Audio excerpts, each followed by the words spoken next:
અને મંત્ર બોલવા લાગે છે, ઝલક દિખલા જા, ઝલક દિખલા જા, જાદુઈ શલાકા એક બાર આજા.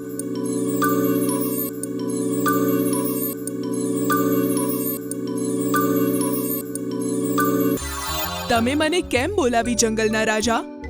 હું મારી પત્નીની સાથે મારા માનેલા ભાઈને મળવા જાઉં છું. તો તને રોક્યો કોણે છે? જા, મને કેમ બોલાવી? ઘણા સમય પહેલાની વાત છે. એક જંગલમાં એક સિંહ રહેતો હતો, જે થોડાક જાદુઈ મંત્રો પણ જાણતો હતો. પણ કેટલાક દિવસોથી સિંહ ઉદાસ રહેવા લાગ્યો.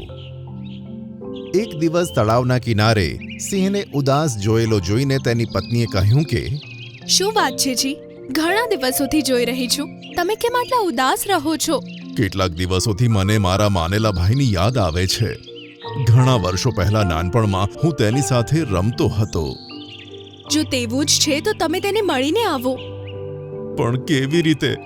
જો હું જંગલને છોડીને તેને મળવા માટે જતો રહું ને, તો રાજા વગર જંગલ નિરાધાર થઈ જશે. આટલું કહીને સિંહ ચૂપ થઈ ગયો અને ગુસ્સાથી પોતાની પત્ની સામે જોઈને બોલ્યો, અને હું તને પણ જંગલમાં છોડી નથી શકતો, કારણ કે તું કોઈ જ કામની નથી. આખો દિવસ બસ મેકઅપ કરવાનું, બીજું કશું નથી આવડતું. તમે તો આખો દિવસ ફક્ત મારા મેકઅપની પાછળ પડ્યા રહો છો. અરે, જંગલના રાજાની પત્ની છું, મારે રાણી જેવા દેખાવું પડે. આમ તો તમારી સમસ્યાનો મારી પાસે એક ઉપાય છે. કયો ઉપાય? તમે તો જાદુ પણ જાણો છો ને, કંઈક જાદુનો ચક્કર ચલાવો, અને હા, હું પણ તમારા ભાઈને મળવા માટે તમારી સાથે આવીશ. ક્યારેક ક્યારેક તો અક્કલની વાત પણ કરે છે. હું તો હંમેશા જ બુદ્ધિની વાત કરું છું, પણ તમને મને મહેણા મારવા સિવાયનો સમય મળે તો ને. સિંહ પોતાની પત્નીને જવાબ આપ્યા વગર પોતાની ગુફામાં જતો રહે છે અને મંત્ર બોલવા લાગે છે, ઝલક દિખલા જા, ઝલક દિખલા જા, જાદુઈ શલાકા એક બાર આજા. સિંહ આ મંત્ર બોલ્યો જ હતો કે ત્યાં તેની ગુફામાં લાલ રંગનો ધુમાડો નીકળવા લાગ્યો. થોડી જ વારમાં તે ધુમાડામાંથી એક સ્ત્રી નીકળીને બહાર આવી. તમે મને કેમ બોલાવી જંગલના રાજા?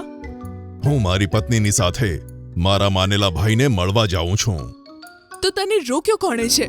જા, મને કેમ બોલાવી?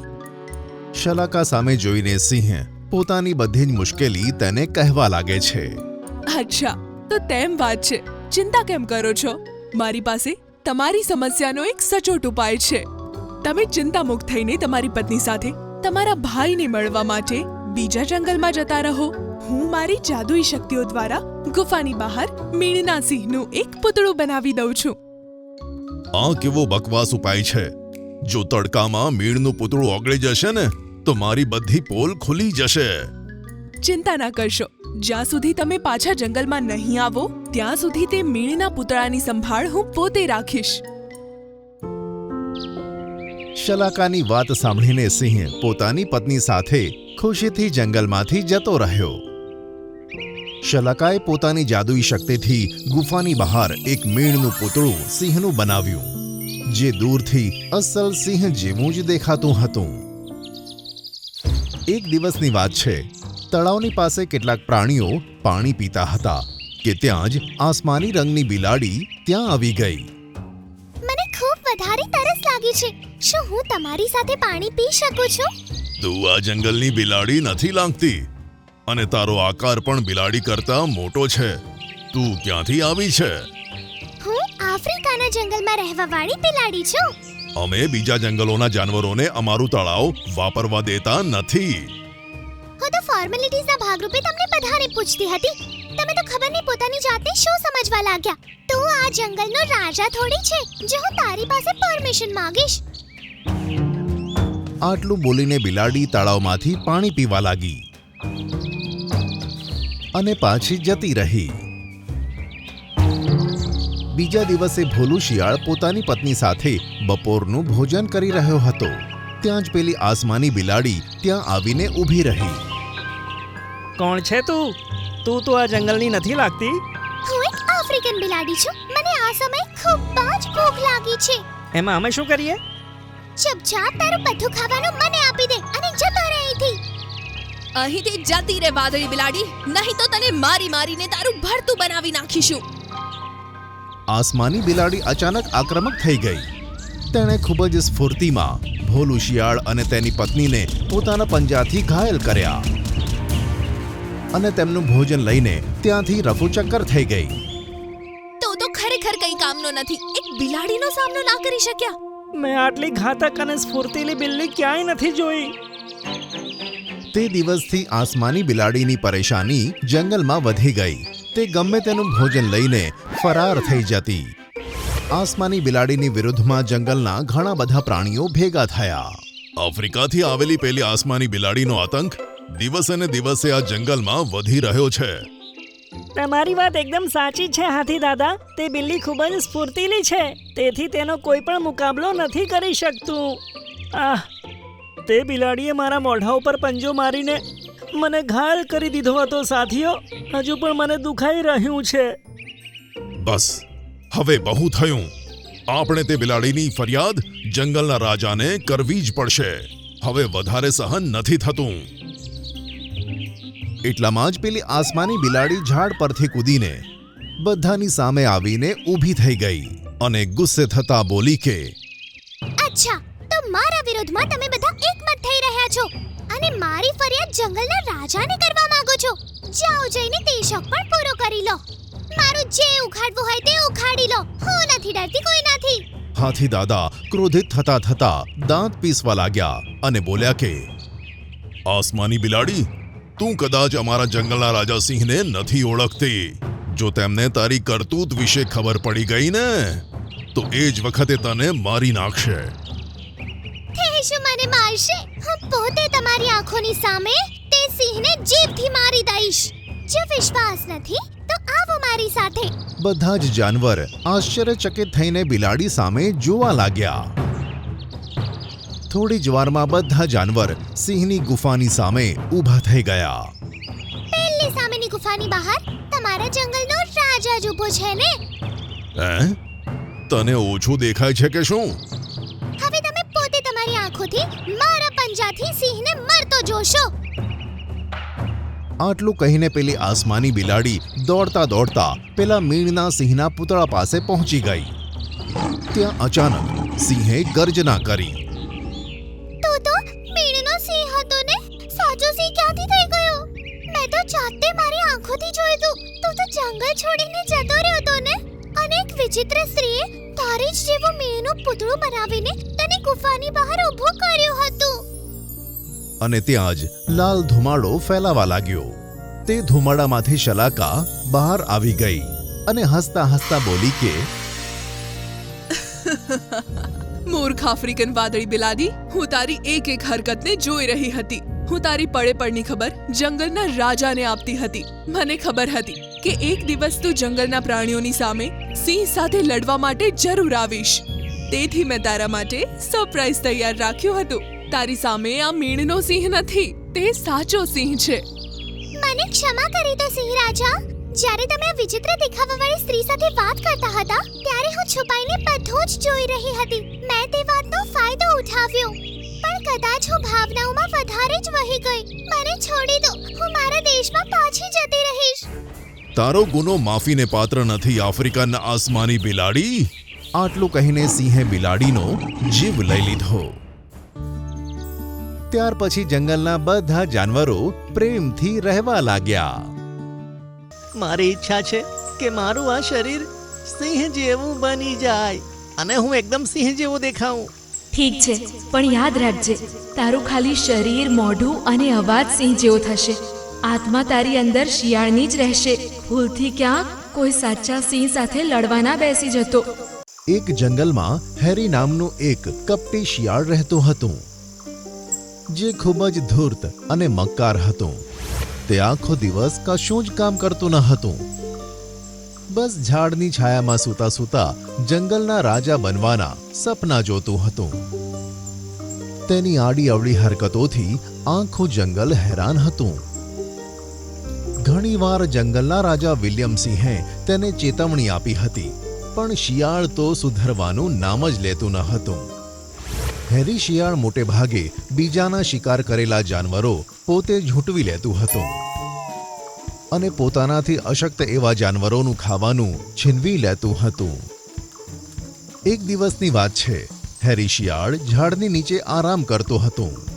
ત્યાં જ તેણે જોયું કે જંગલના બધા જાનવર સજી ધજીને ક્યાંક જઈ રહ્યા છે. હેરી શિયાળ ખૂબ જ ધ્યાનથી તે જાનવરોને જતા જોઈ રહ્યું હતું. ત્યાં જ તે વખતે તે ઝાડ પર મિંકી ચકલી પોતે મેકઅપ કરી રહી હતી.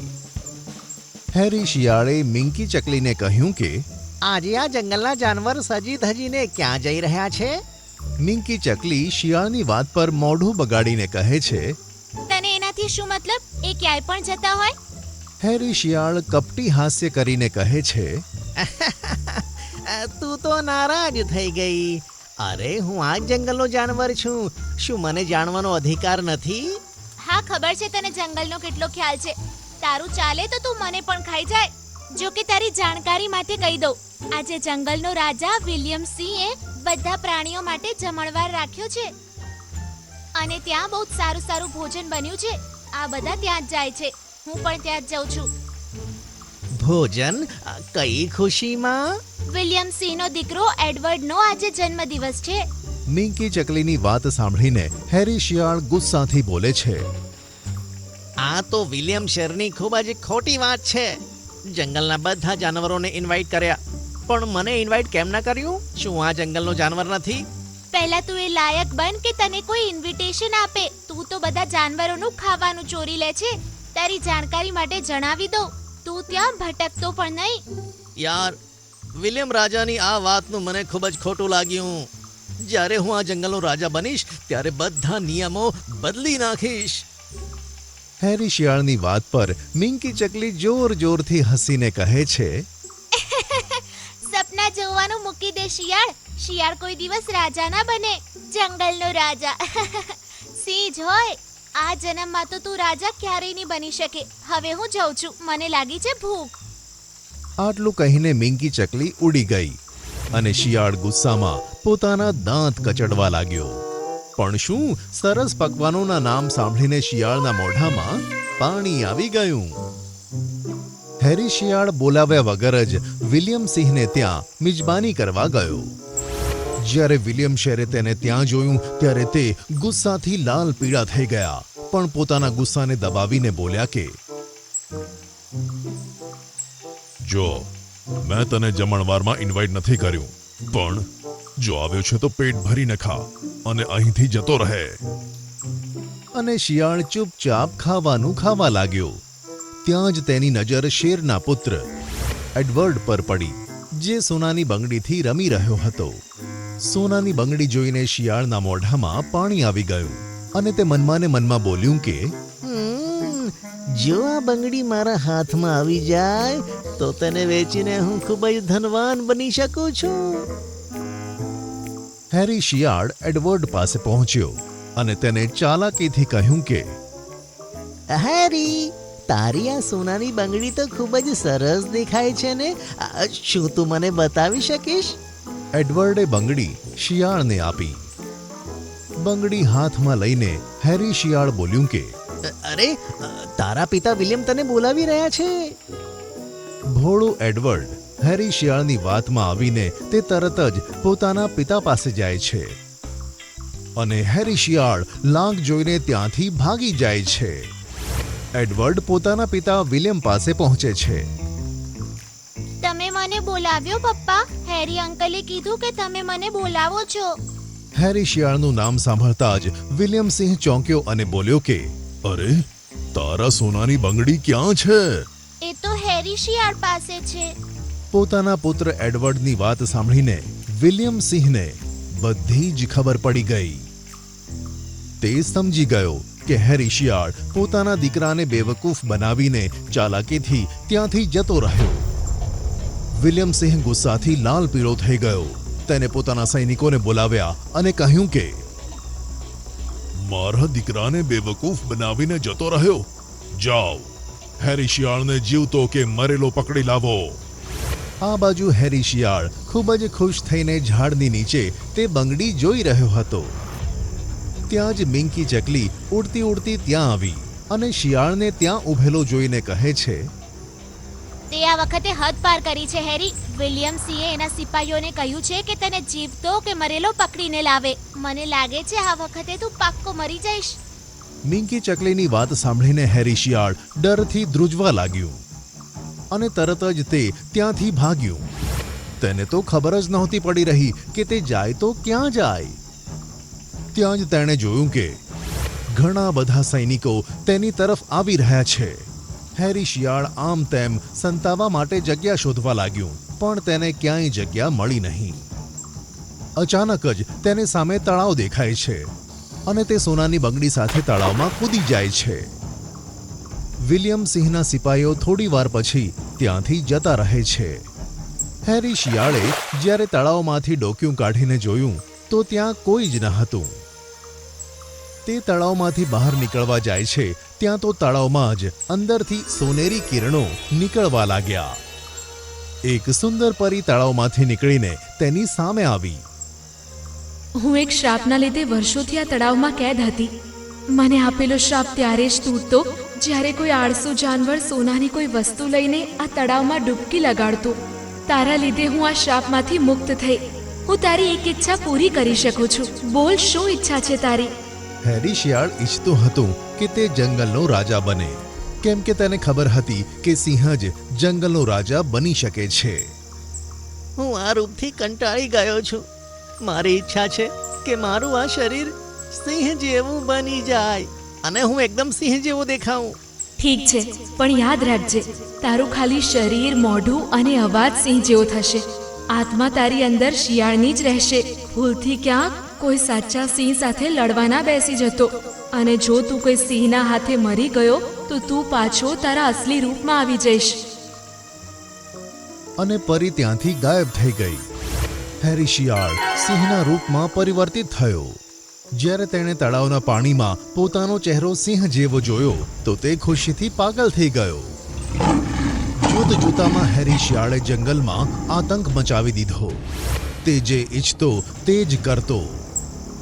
તે ગમે ત્યારે કોઈ પણ જાનવરને મારતો અને ખાઈ જતો.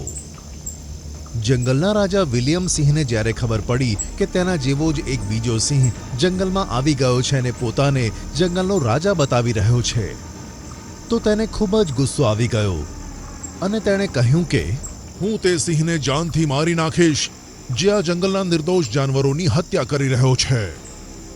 હેરી શિયાળ સિંહ બનીને ખૂબ જ અકળાઈને જંગલમાં ચાલતો હતો. અચાનક વિલિયમ સિંહ તેની સામે આવીને ઊભો રહ્યો. તેણે ગુસ્સાથી કહ્યું કે કોણ છે તું અને મારા જંગલમાં શું કરી રહ્યો છે? શું તું નથી જાણતો જંગલનો રાજા હું છું? હેરી શિયાળ પોતાના અભિમાનમાં એ ભૂલી ગયું હતું કે પરીએ તેને શું કહ્યું હતું. તેની અસલી આત્મા તો શિયાળ જ છે. તે ભૂલી ગયો કે જો તે સાચા સિંહ સાથે લડશે તો હારી જશે. હેરી શિયાળ અભિમાનમાં ચૂર થઈને બોલ્યો કે આ જંગલનો રાજા તો હું જ છું. લડાઈ કરીને જોઈ લે, તને ખબર પડી જશે. આ સાંભળીને વિલિયમ સિંહ ગુસ્સામાં ગર્જના કરે છે. બંને વચ્ચે યુદ્ધ શરૂ થાય છે અને વિલિયમ સિંહ ખૂબ જ સરળતાથી હેરી શિયાળને ઉઠાવીને પટકી દે છે. થોડી જ વારમાં તો તે હેરી શિયાળને ચીરીને ફાડી નાખે છે. જેવું જ હેરી શિયાળનું મૃત્યુ થાય છે તે તરત જ શિયાળ બની જાય છે. તે બંનેની લડાઈ મિંકી ચકલી પણ જોઈ રહી હતી. હેરી શિયાળના મરી ગયા પછી મિંકી ચકલી ખુશ થઈને બોલી કે આ તો સિંહની અંદરથી શિયાળ નીકળ્યો. ના પાડી હતી, જંગલના રાજા ક્યારેય શિયાળ ના હોઈ શકે. ત્યાર પછી જંગલના બધા જાનવર ખુશી ખુશી રહેવા લાગ્યા.